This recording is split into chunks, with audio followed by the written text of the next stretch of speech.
So here we are at the end of the first quarter of 2025. I'm filming this video, what is it, March 25th, I think, something like that. So March 24th, 2025. And, we've been about 2 months into a new administration here for the United States. And we hear the R word being bantied around a little bit.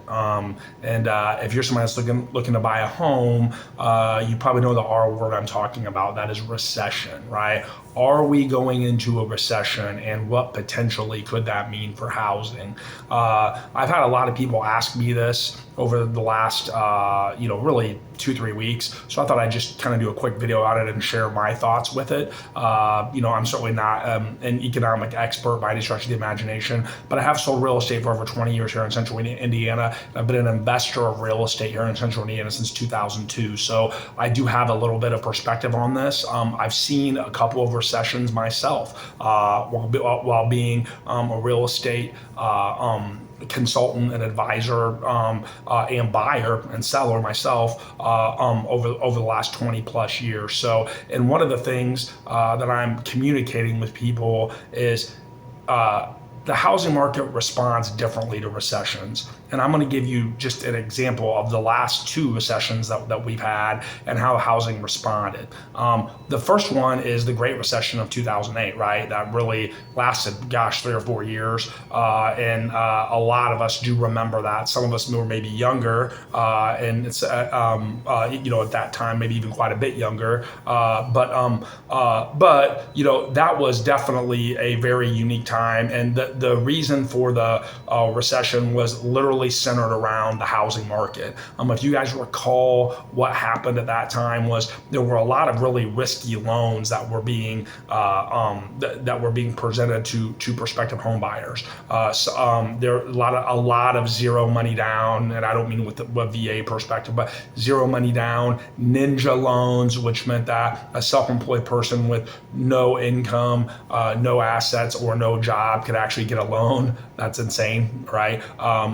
You could refinance for 125% of the value of the house. So a lot of that stuff was going on due to Dodd-Frank, which is a whole other conversation, back in the early 2000s. And that was the genesis for what really started the Great Recession of 2008, and the housing market was at the center of that. Those risky loans that were being sold to home buyers, and home buyers were taking them, right? So inevitably what happened was home buyers didn't have a lot of skin in the game. And then when the market started to turn in 2008 to maybe into 2007, 2008, 2009, all the way through, we saw a lot of people, because they had no skin in the game, they didn't have a lot of equity, that they walked away from their house. So and there was a lot of foreclosures that went on at that time. And prices decreased as a result of that. So home sales dipped as well. And actually, a lot of people don't realize this, but if you look at the home values kind of at their peak in 2007, we actually, on average as a country, didn't get back to the same home values until 2016. That really was, a Great Recession that bordered on a depression from a housing standpoint. However, we went through another recession, and a lot of people don't view it like that because of the way housing responded, but it was certainly the case.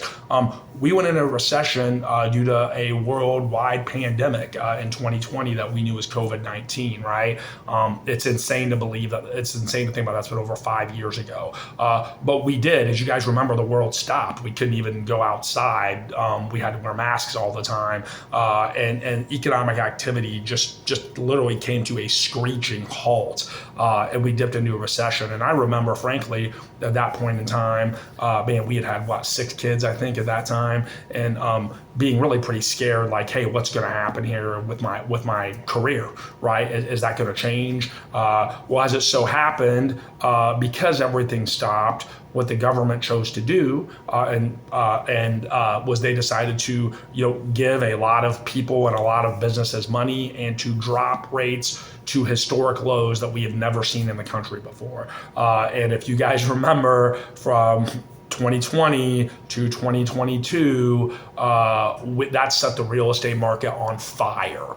And it was something that I've never seen in my 20 plus year career. You guys remember homes would go on the market. There would be, 16 showings and 4 offers in 24 hours. If you extended it out to a weekend, you may have, 11, 12, 13 offers. Not in every case, but in a lot of cases. And that really accelerated home values. Basically, the buyers that would help the homeowner press the easy button the most, waiving inspections, doing appraisal gaps, those were the people that would get the house. And we saw a generation of home value growth in less than 1,000 days. The value of homes from 2020 to the end of 2022 across the country went up over 33%. So obviously, that's a compare and contrast of 2 different recessions that impacted the housing market here in the United States very, very differently. So I think a lot of times you have to look at the core of what would maybe be causing, potential recessions to try to maybe determine what it would mean for the housing market. Now, I will say this. Let's say we go into a recession, and let's say that there's, potentially massive job loss, and let's say even foreclosures rise. Where would that put us right now? And what's sort of, my opinion or my thoughts on this? I think the first thing we have to do is have to look at the facts and see like, what does the typical home buyer, or what's the typical homeowner look like that would be potentially selling an asset during that time? Maybe they'd be forced to sell an asset because of, maybe when a foreclosure or job loss or something incredibly unfortunate, which again, we hope that doesn't happen. But if that were to happen, what does the average homeowner look like that could be in that situation? Well, research just came out. The average homeowner with a mortgage in the United States has over $303,000 of equity in their house. So the average homeowner is in a very, very, very different position than they were during the Great Recession that started in 2008, when there was no money down, no skin in the game, and they didn't have a 40% run up in home values over the last 5 years as well either. So the majority of homeowners right now have a lot of equity, and they have interest rates at 5% or maybe even a little bit less in some instances. So they're in a position to weather the storm a little bit more of economic uncertainty if that were to come to pass. So because they're in a better position, that is something that would also help prices to continue to stay resilient and not really decrease a lot. So that's something to think about. That's something to think about as well when we think about what could potentially happen if there was a recession that we walked into here later in 2025. Also, something to think about is the pent-up demand that is happening right now in the real estate market.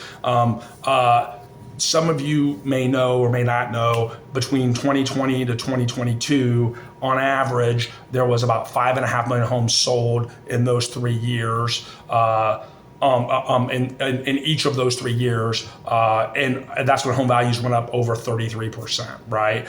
The last 2 years, 2024 and 2025, we've seen home sales dip to just a pinch above 4 million home sales for the year. That's the fewest number of home sales that we've had since 1995. That's crazy. That's like when Michael Jordan was playing ball. That's when Bo Jackson, I think Bo Jackson maybe he hurt his hip already, but that's when I was a kid. I was in high school when that happened. I'm 47 years old now. So the fewest number of home sales since the mid 90s. You would think with a 30% drop in home sales, usually when anything sells for 30% less in terms of the amount of product, you would think that home price, that values would drop. That hasn't been the case. In the last 2 years in our country, the average home appreciation rate has been a little over 5% each year. So it's really been remarkable. Even though there's been a 30% dip in home sales, we've seen home values go up about 5% annually in 2023 and 2024. Very, very remarkable, the strength of prices with that. And again, I think that's due to the strength of the homeowner, right? They can be a little bit more picky and kind of be selective when they want to put their home on the market. Also, there's a lot of pent-up demand right now. Compared to 1995, we now have almost 75 million more people in this country living in here now than in 1995. When you compare to 2008, we have 40 million more people in this country now than we did in 2008. So we have pent-up demand of buyers that have been wanting to move into home ownership in the last couple of years, but have been unable to do that simply because of high interest rates and high home prices. So it's certainly boxing a lot of people out. But I think, unfortunately, for people that are maybe looking to think that maybe homes will dip a lot, that doesn't bode well for